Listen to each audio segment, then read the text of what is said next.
There's something you must understand about the circumstances of existence. That they are a part of your discipline. They don't arise arbitrarily, even though they may seem to be accidental and unfortunate and so forth. The entire universe of experience is contrived.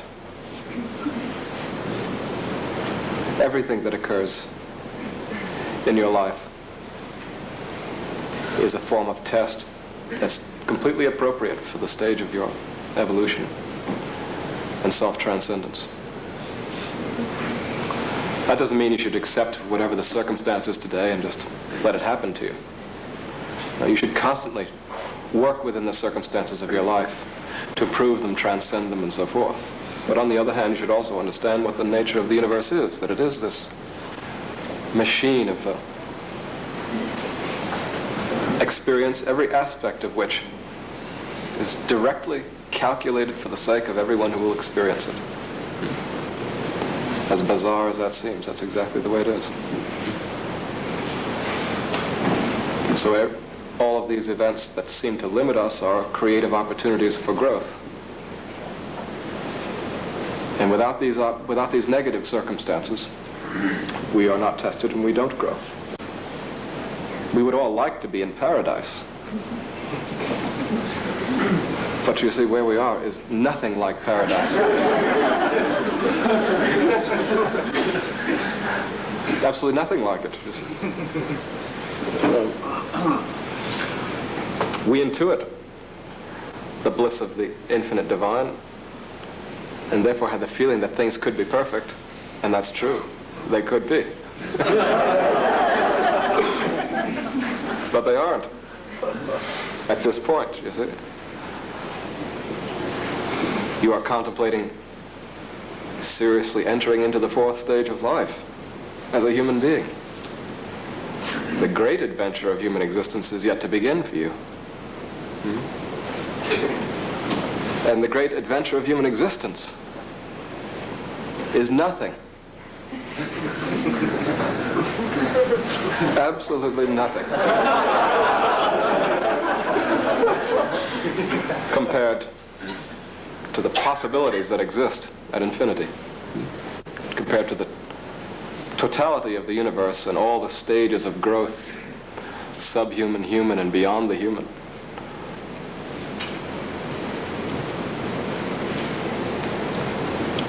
So, to live in manifestation is a creative struggle. And at some point we must become men and women. Must wake up from our childish and adolescent reaction to all of this, you see, and accept the creative struggle as the situation of our existence.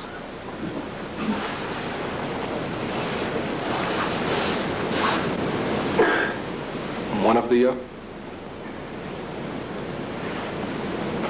essential forms of my communication to you is the insistence on this kind of maturity, because the traditions of religion and spirituality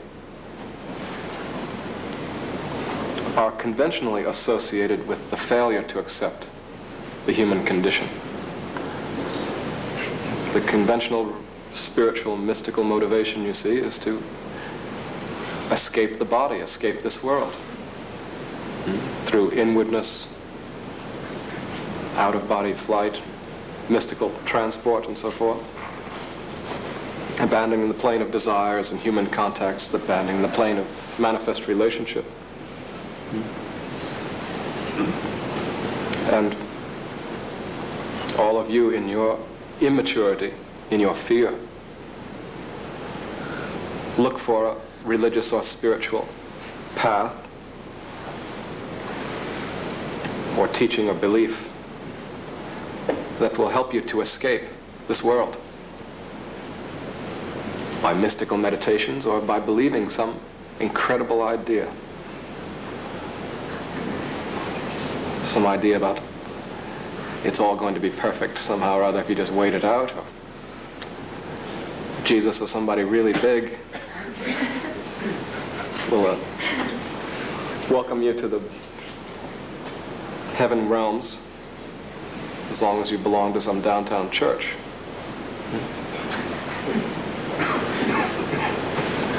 The motivations of religion, Eastern and Western, are typically founded on fear. The revulsion, the reaction to bodily existence, bodily experience, frustration, mortality. And you all are looking for some message or other that will relieve you of this fear. You're all seekers. You've been made seekers by your fear, by your reaction to bodily existence. And the traditions of religion and spirituality, as they are conventionally communicated, tend to support this search in you and give you answers, methods of seeking, alternative experiences that will relieve you of the pain, the struggle, the creative struggle of this life. People are offered utopian schemes for a perfect human political, social environment. They're offered inward mystical schemes for absorption and internal phenomena and so forth. And all of these Oriental and Western religious and spiritual messages are calculated to support you, to console you in your fear and this fundamental subhuman reaction to bodily existence.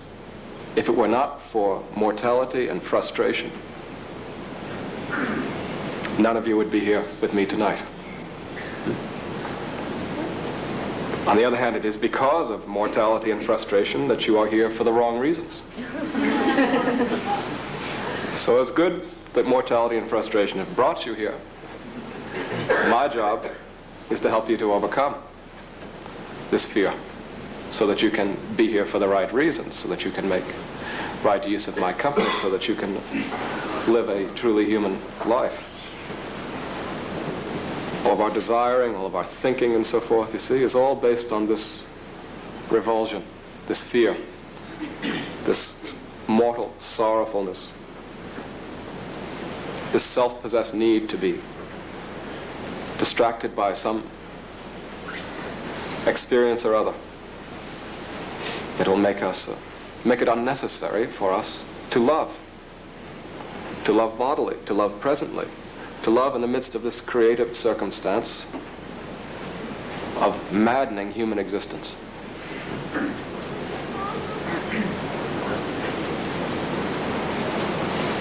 So the circumstance you describe is simply one of those frustrations that test your capacity to be the devotee, to remain in God communion, to remain in love, in the radiance, the natural radiance of the living God, and creatively deal with the circumstance and its outcome.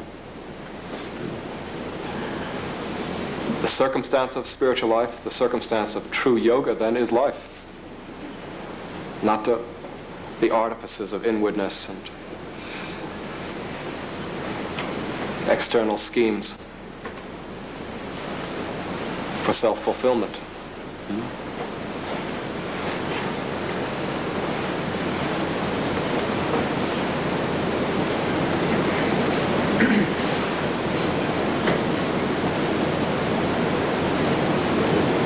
The function of the true spiritual master, you see, is to bring an end to all of this seeking.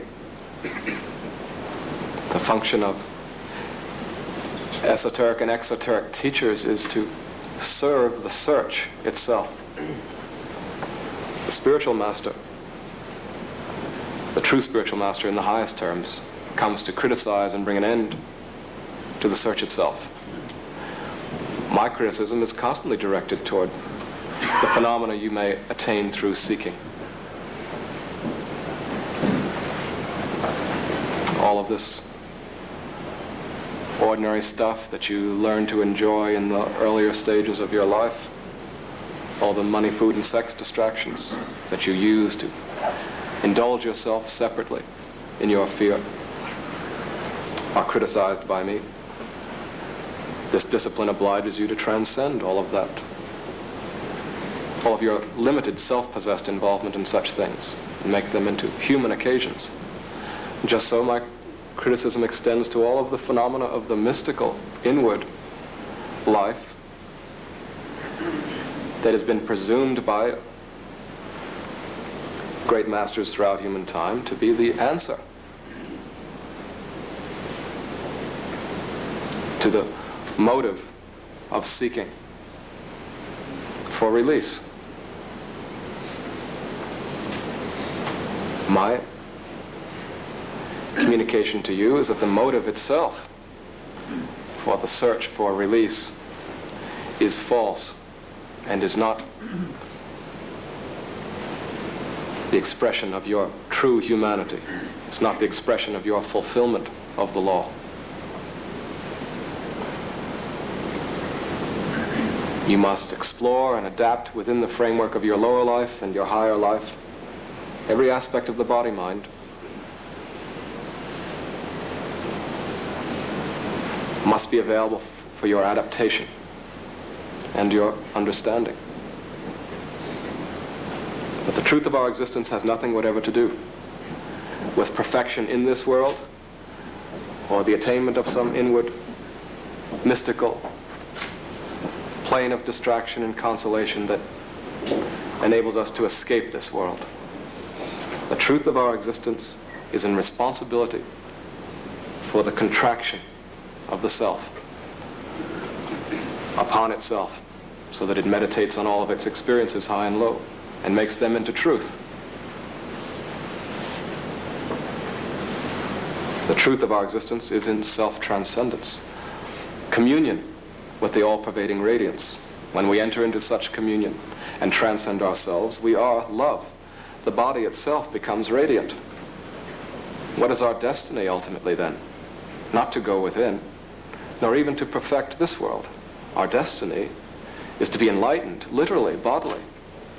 To become light, bodily, is the destiny of man. To achieve that degree of radiance in which this manifestation, bodily, literally bodily, becomes unnecessary. When you achieve that degree of radiance, then you'll pass into another plane of existence. Therefore, in the seventh stage of life, you see, we enter into that plane of radiance and are transfigured. If we can enter into the stability of that transfiguration while alive, then we have fulfilled the law. We have become love as man and transcend this earth, this world, in that very lifetime. If we can persist in that transfiguration, various kinds of extraordinary transformations may occur in us and through us, even to the point where the physical body, at the point of our apparent death or disappearance, dissolves in light. As I said, however, these more extraordinary expressions of the transfigured state are more likely to be the demonstration of human beings much further on down the line in time,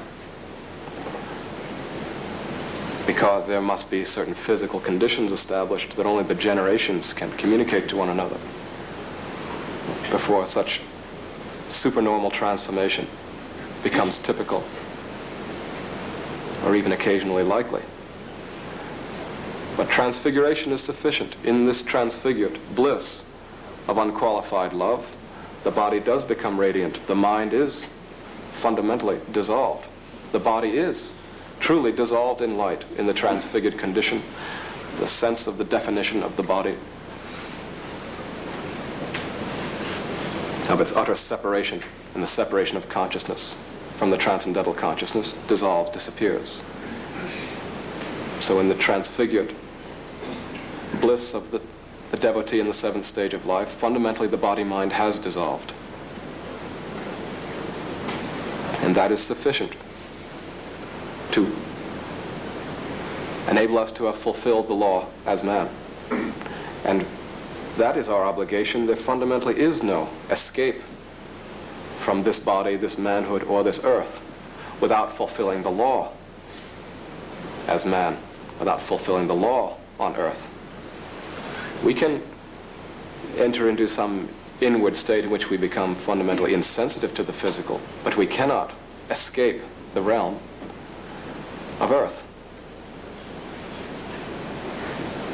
We can't break through the atmosphere of earth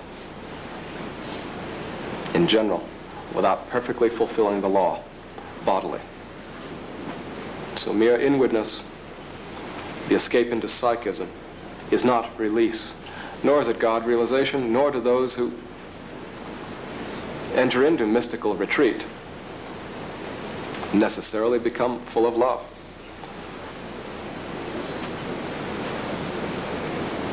All of you have practiced one or another form of mysticism, of some kind or other, probably. Many of you have. Many of you have had intimate contact, or some sort of contact with people who are fanatically involved in some kind of a mystical activity, meditational cult and so forth. Were they superior human beings? Were they transformed into love by this process of inwardness? No. I've met them all over the world. That's not what happens at all. It's not what happened to me. I did not come to fulfill the law any more profoundly by virtue of all kinds of psychic and mystical phenomena. That was the whole point. That's what I realized in the midst of all of that it made not the slightest bit of difference that that matter of the heart was a responsibility that persisted under all conditions and had not the slightest thing to do with whether or not I had attained a mystical state of mind, whether I'd achieved some sort of pleasurable circumstance in my ordinary bodily relations. The matter of love, or the transcendence of this contraction of the body, of the entire body-mind, was my responsibility under all conditions. And I was just as likely to be self-possessed in the midst of visions, you see, as I was in physical pain. So nothing is added by experience to our capacity to fulfill the law. That is a responsibility which you must become responsible for moment to moment. And that is the test of human life. And as you mature as a human being, you naturally will pass through adaptation, evolutionary adaptation, an increase of your grown responsibilities relative to this elemental aspect of our existence and relative to your the more psychic dimensions, or higher dimensions of the body-mind. But the capacity to fulfill the law will not be increased by those things themselves. You must fulfill the law then under those circumstances. The fulfillment of the law, the transcendence of the contraction of the whole body at the point of the heart, is the spiritual matter. And this is my communication, my teaching, you see.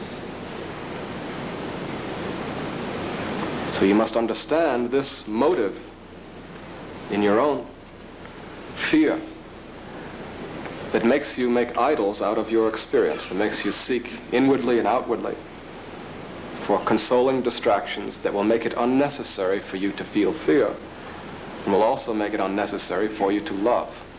Because to love, you must enter into all of the ordinary and extraordinary possibilities of human circumstance, all of which have the power to limit you, have the power to make you feel independently conscious.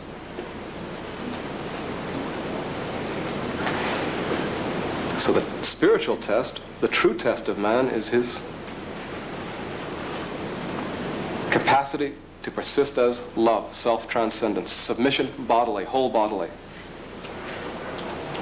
into the radiant divine reality. If he does so, then all the mechanisms of the body-mind become available for adaptation, growth, and ultimate transcendence.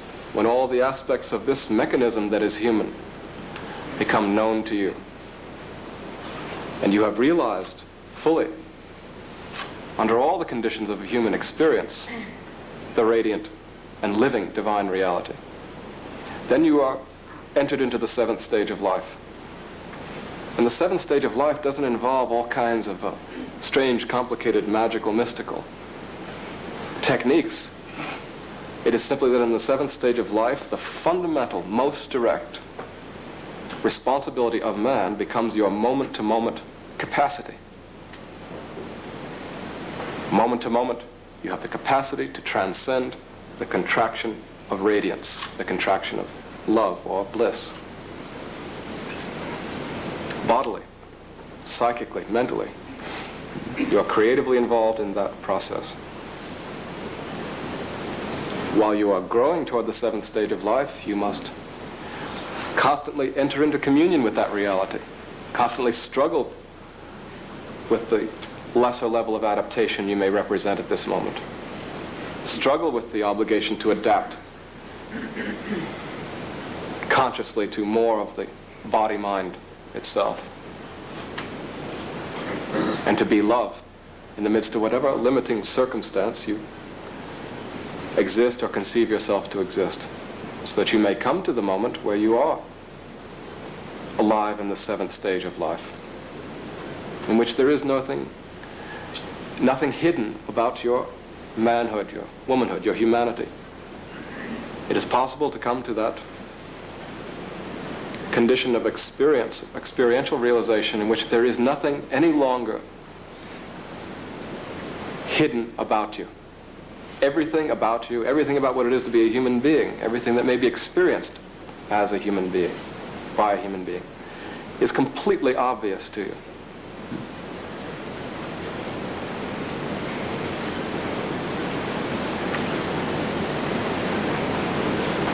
And so, having entered into that position of self-knowledge, you have no further adaptation as man to do. You live as that fully adapted man or human personality, persisting as communion, surrender into the divine radiance. And therefore, even your bodily existence becomes more and more profoundly transfigured by that surrender, that communion. And it transcends all of the inwardness of the conventional search, all the phenomena of the psyche, of the mind, of mysticism and so forth, tend to be transcended in the simple blissfulness of consciousness.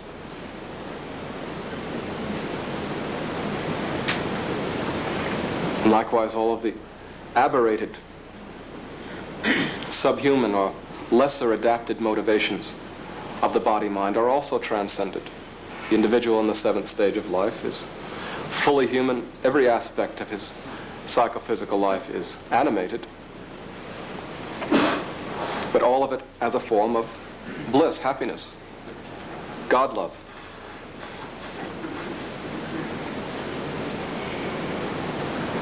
Such an individual no longer has any answers, you see. He's not answered, he's not consoled, he has no question at all. He is surrendered into the questionless, answerless, absolute radiance, or love, that is reality, that is the living God, that is the truth of the body, the truth of the mind, the truth of the world. It's in the seventh stage of life that, from the point of view of adaptation to the totality of what we are as a human being, we may fulfill the law, moment to moment, in all of our relationships. And it remains a creative struggle, even in the seventh stage, you see. We're no longer working within and up to get rid of this life. We are simply this life. We are profoundly this life from the point of view of God realization. We are not looking to realize God. God is already realized. God is our very existence, our very self. Therefore, the work of our existence becomes that of incarnation. To live the divine radiance in this form until this form falls away. It is not our business to terminate it, but to fulfill the law under these conditions as long as they persist.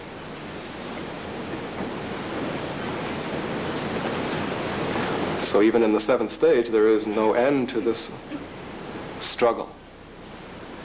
In fact, in the seventh stage, it has taken on a kind of immensity that the ordinary, lesser adapted personality doesn't even imagine. Because in the seventh stage, there is a full awakening of all of the aspects of one's functional consciousness. The psyche is awake, and everything is perfectly obvious.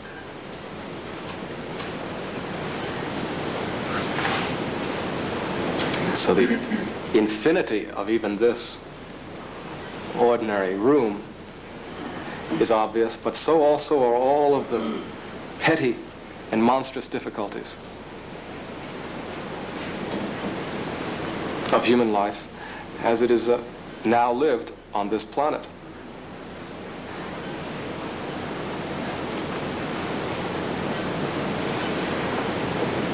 It seems like because we have, through the method of science, become capable of creating atomic destruction, that there is the possibility that this Earth could come to an end even very soon. But man is so unevolved that that's not very probable. There needs to be a place like this.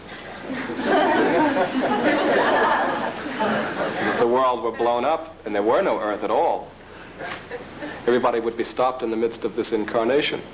Everybody would be floating in space in this dense atmosphere of exploded Earth matter with no place to collect and carry on their idiocy.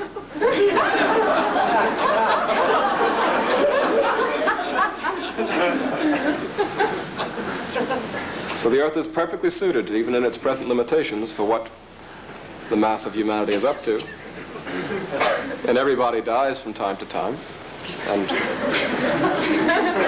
and simply falls into the subtler atmosphere of the Earth and is born again. That's just the physics of things. This cycle of birth and death, in which nothing great is accomplished merely by dying. It is just a time of refreshment, something like going to sleep at night and you wake up bodily refreshed the next day. Death is a kind of sleep of the elemental part. So there's death. You enter into the etheric or astral aspects of the earth plane and then return in another birth, without much memory, without representing anything superior to what you were the last day you were alive in your past incarnation. So birth and death is not the point, except to those who are afraid, you see.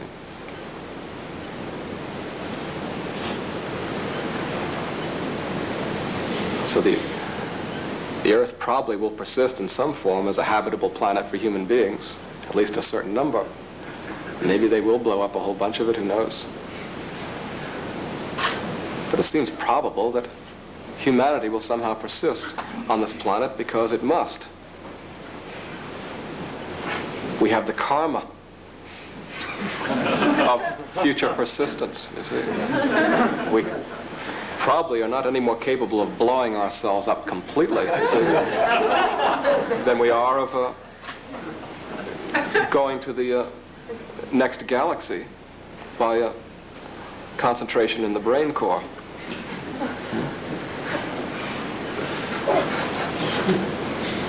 Doesn't mean that there can't be all kinds of suffering brought to human beings in this particularly difficult time of transition, when there is so much capacity for technological exploitation of the earth and of human beings and so little wisdom about human life. And there can be war, even atomic war, and great suffering on the earth due to various causes, natural and human. The probability is, however, that the line of humanity will continue on this earth because man in his present state is adapted only to the lowest dimension of his existence. The earth has not fulfilled its purpose.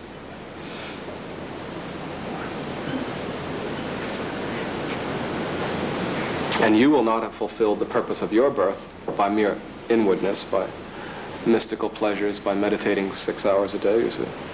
The purpose of your existence is fulfilled when you may persist as love under all of the conditions of existence, when you don't have to go within to find God. When God is obvious, and when you must be the devotee of God bodily.